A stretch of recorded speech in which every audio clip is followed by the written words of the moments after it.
공항에 온 이 남성은 두리번거리며 뭔가를 찾다 이내 공항 내 병원으로 들어갑니다. 하지만 들어간 지 얼마 되지 않아 다시 나온 남성은 뭔가에 쫓기듯 뛰어나와 공항을 빠져나옵니다. 가지고 갔던 짐까지 공항에 두고 온 이 남성은 공항 밖으로 나가서도 한참을 뛰다 공항 외곽 철조망을 넘어 해바라기가 가득한 들판으로 달려갑니다. 이 모습이 이 남성의 마지막 모습입니다.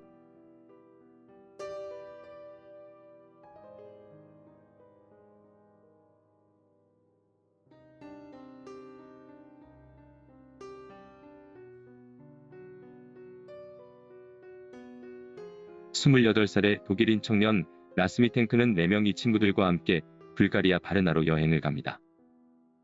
여행을 즐기며 하루하루를 보내던 어느 날, 라스는 한 술집에서 축구를 보던 중 사람들과 언쟁을 하게 됩니다. 베르더 브레멘이라는 축구팀 팬이었던 라스는 다른 축구팀 바이에른 뮌헨의 팬이었던 사람들과 시비가 시작됐던 것입니다. 다행히 언쟁은 잘 마무리되는 듯 했습니다. 라스가 사람들과 언쟁을 한 줄 몰랐던 친구들은 얼마 후 라스가 보이지 않자 그가 먼저 호텔로 갔을 거라 생각하고 호텔로 돌아갑니다. 하지만 친구들이 호텔에 도착해 확인하니 라스는 호텔에 없었습니다. 다음 날 아침 라스가 호텔로 돌아왔지만 그는 크게 다친 상태였습니다. 친구들과 병원에 간 라스는 현지 의사에 의해 고막이 파열되었다는 진단을 받습니다. 의사는 항생제를 처방해주며 비행기의 기압 차이가 귀에 위험하니 당분간은 절대 비행기를 타선 안 된다고 조언하기도 합니다. 의사의 당부에 라스와 그의 친구들은 다소 곤란했습니다. 그들이 곧 독일로 돌아가는 비행기를 타야 했기 때문입니다.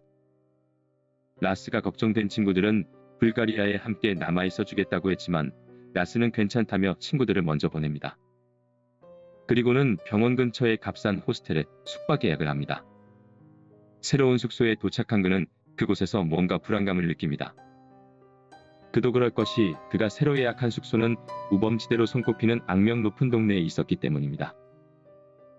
불가리아의 지리에 서툰 라스는 예약 당시엔 그 사실을 알 수 없었고 숙소에 오고 나서야 그는 불안감을 느끼기 시작합니다. 그날 밤 하루도 채 지나지 않아 라스는 급히 짐을 챙겨 숙소에서 나옵니다.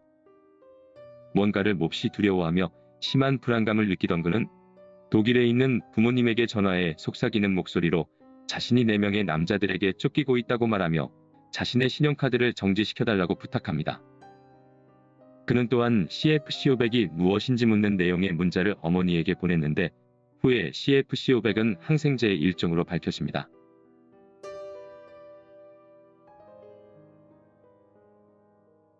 아침이 밝았고 택시를 탄 라스는 공항으로 향합니다. 공항으로 가던 길에 그는 부모님께 전화를 걸어 탑승권을 구매해달라고 부탁하며 여전히 남성들에게 쫓기고 있고 공항 의사에게 진료를 받을 것이라고 말합니다. 여행에 들고 왔던 짐을 가지고 공항에 도착한 그는 부모님께 말한 대로 공항 내 의사를 방문합니다. 하지만 진료 중 공항 유니폼을 입은 직원이 의사를 부르려고 진료실 문을 열고 들어오자 갑자기 라스는 기겁하며 들고 왔던 짐과 여권 등 모든 걸 버려둔 채 도망가기 시작합니다.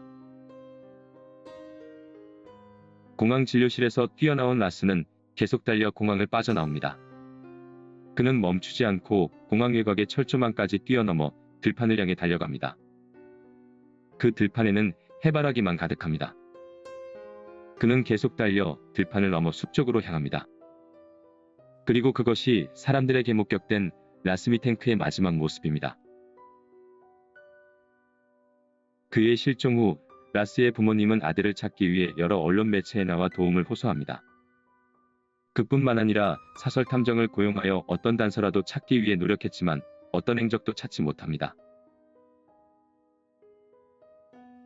6년이 지난 현재까지도 라스미탱크는 여전히 실종 상태이지만 그의 가족과 친구들은 그가 무사히 집에 돌아오기만을 기다립니다.